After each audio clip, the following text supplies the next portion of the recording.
Hey guys, it's Holly and welcome back to my channel for another Q&A, which is kind of done monthly. Sometimes I'm a bit slack, sometimes I'm a bit slow. So sorry. If you have a question for me though that you'd like me to potentially answer, let me know in the comments below and I might pick it for next month. So let's get started. First question is Star Wars or Harry Potter? Now for me, I love both of them. I obviously grew up a lot more with Harry Potter. So as much as I love Star Wars and have kind of been really engaged in that whole universe right now with them putting out new content and kind of always expanding, but also going back and watching the Clone Wars, I'm a lot more invested I think right now. But let me tell you, I get sucked into Harry Potter as soon as I go and rewatch anything, and purely because it was such a big part of my childhood, gonna go Harry Potter. Rank the Star Wars Skywalker Saga movie. So for me at the bottom, Rise of Skywalker. I hate that movie so much. Then I'd probably go The Phantom Menace. It's definitely one of the weakest films of all. Then I'd probably go The Last Jedi, The Force Awakens, Attack of the Clones, Return of the Jedi, A New Hope, Empire Strikes Back, and then Revenge of the Sith. I love that movie so much. It's just perfect. For me, at least. Do you plan to get any older Star Wars sets? Honestly, the only one I could potentially see myself getting is the Republic gunship and maybe Jabba's sail barge, because I just love that Hutt Slayer Leia minifigure so much. As much as I also love like the Rancor pit and Jabba's palace, I love those sets but probably wouldn't go back and buy them. Besides that, I don't really see myself getting any old ones. I don't think I'm interested enough in like the older Lego Star Wars sets or Lego Star Wars. I think it's like history in general for me. Like I would just rather buy like all the newer ones and have like the best and most updated figures and things like that. As much as I love like the Death Star 2 as well, so there's so many of them are just really expensive, and for me I would rather put that amount of money from buying those types of things into buying some of the older Lego Harry Potter ones, because that's what I grew up building and that has kind of more nostalgia to me and things like that. Like I've wanted it for a lot longer than I have any of the old Star Wars sets. Do you have any weird or strange Christmas traditions? Not anymore. We used to always go out like ice skating or trampolining on Christmas Eve and then have Christmas dinner on Christmas Eve, but besides that, like we don't really have any weird ones or even any really Christmas traditions at all besides opening one present on Christmas Eve. That's literally about it, especially since all of my family live overseas.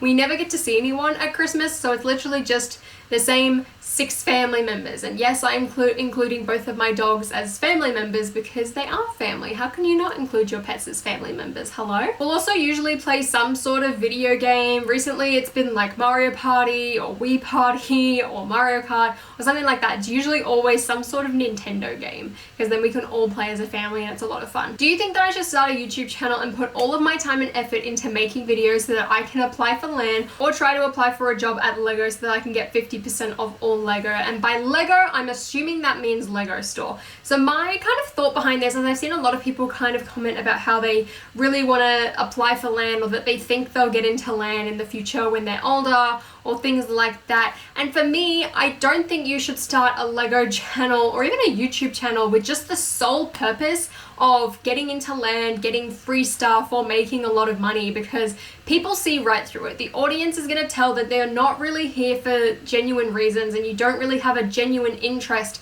in what you're making. You might have an interest in what you're creating content about, but that is very different to having an interest to making videos and editing and pouring a lot of time and effort in, as it's something that, you know, eats up a lot of your free time. It's really hard to manage. Even today, like managing with my schoolwork, like it's a lot. It takes up a lot of time and effort, but I've edited videos and been kind of a fan of making videos and being a filmmaker for lots of my life, ever since I was a kid. So for me, it makes a lot of sense, and I've always had a passion for Lego, so those two kind of lined up. I never started the channel with intentions of getting into LAN. I honestly didn't think I was going to get into LAN. I took a shot in the dark and tried to apply and managed to get in, which was amazing. But definitely do not start a channel if that is your only intention. If you just want to get free Lego or discounted Lego, try and get a job at the Lego store, because that's going to be a lot easier and a lot more beneficial and probably not take as much time, effort and commitment as well to do.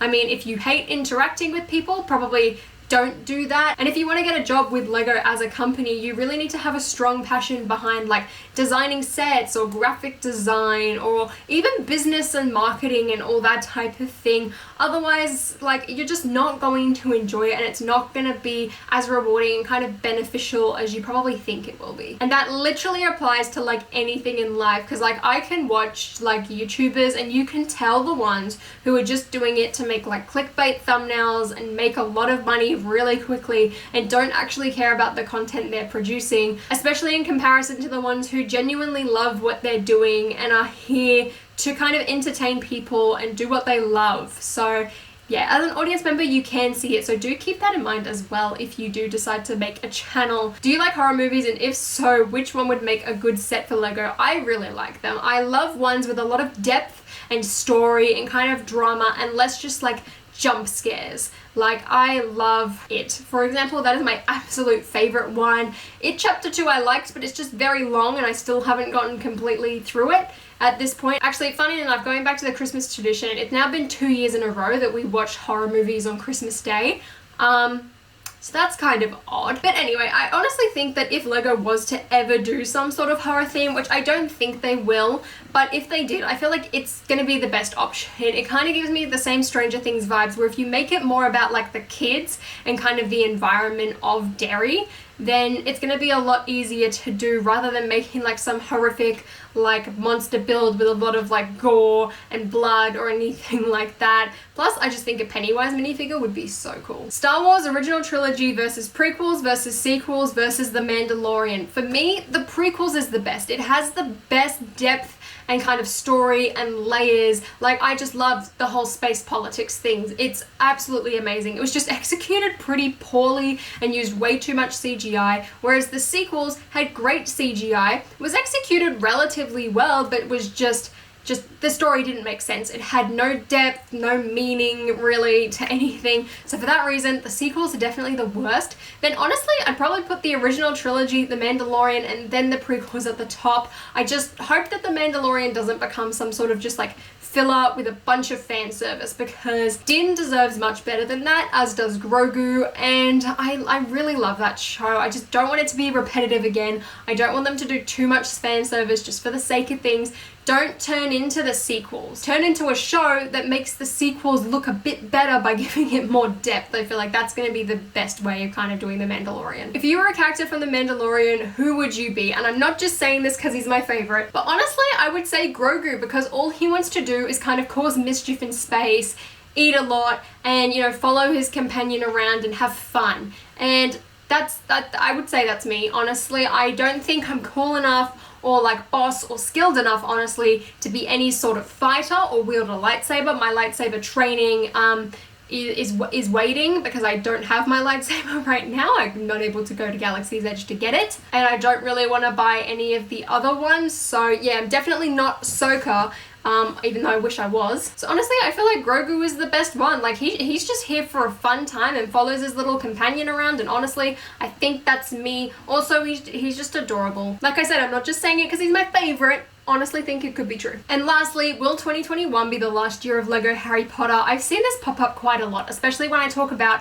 news and things like that. I don't think it will. I honestly think Harry Potter has a lot of stuff that they either haven't done or can remake pretty easily without it being too repetitive, as long as you keep to one wave a year and don't be like Star Wars where you've got 3 a year and kind of just rinse and repeat a lot of the models, only switching up a few things. Like, if you look at the original one, you had 3 sets of Hogwarts Expresses, 3 different Hogwartses, actually no, 4 Hogwartses, 3 Hagrid's huts. Like, there was a lot of repeats in that of kind of original wave from 2001 to 2011, and you kind of look at it now and I'm like, all right, I can see them doing another Hogwarts Express with Hogsmeade, another Quidditch pitch with either Hufflepuff and Ravenclaw, or even the older style of uniforms.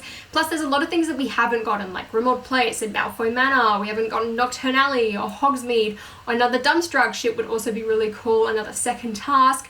And there's so many other things. Oh, Chamber of Secrets, I completely forgot. And like a basilisk and trapdoors and Fluffy. And there's just a lot of stuff that they haven't remade in a very long time that I know myself and a lot of other people want. So I feel like you could go for quite a few more years and then maybe start to kind of remake a few more things. For the people who missed out on kind of the 2018, 2019 wave especially, I think that would be really cool and really beneficial. I would love to get another Aragog set, honestly, with a bigger spider, kind of like Shelob was from Lord of the Rings.